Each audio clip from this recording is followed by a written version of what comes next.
So I'm going to start off with why doing a ton of exercise isn't working for you. And I see it a lot. People say, oh, I've been doing a lot of exercise in the past, it's never worked for me, I haven't lost weight. And one of the reasons that we fail to consider is that exercise alone is a pretty poor way to lose weight.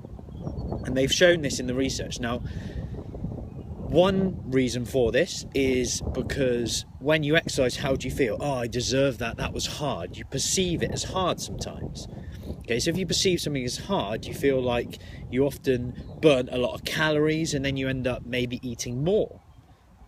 So that's where it can be a bit of a problem if you start eating more to overcompensate the amount of calories you actually burn.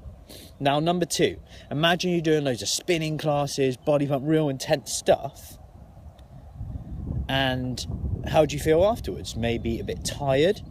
So whereas before you might have went for a walk or taken your dog for a longer walk, you might now just crash out, do nothing, sit down, burn less calories. So again, even though you've done more structured exercise, you could say, you've done more, you've been in the gym, you're actually burning less calories throughout the day. Remember that if you go to a gym or an exercise class, that's only like half an hour, 40 minutes throughout your day. What you do for the other 23 hours is still very important there, right? So your activity levels might decrease. Now, let's turn it on its head. Let's say you've gone on some crash diets, some really low calorie diets in the past, right? Here's why sometimes they might not work for you.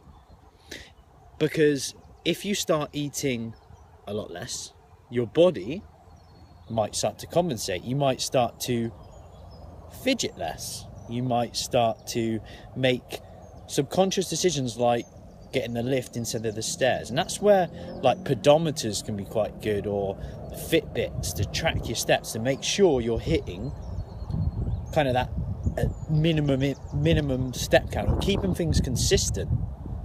Yeah, so if you keep things consistent, then at the same time go on a diet, add some exercise in, then you can see if it's working or not. Because what you don't want to do is feel like you're putting in all this effort, wasting all this time for nothing and not getting the results that you want, and then thinking that your metabolism's different, that you're different, when in actual fact it's just that you're compensating without really knowing it. You're moving less, you're eating a bit more to compensate, you're not fidgeting as much. And they've shown this in twins. It's really interesting. You got a lean twin and an overweight twin, and even with the same genetics, one they've just seen just fidgets more, moves a bit more, shakes his leg while on the computer sat down. And then you've got the other little things like shopping. Do you do an online shop or do you walk? So all these little triggers that could just be playing a role here. It's something that you need to consider. Because it's, like I said, if you're exercising like all the time, like mad, you might just end up crashing afterwards and just sitting on the sofa and not moving as much later on in the day. And that's why less is sometimes a bit more.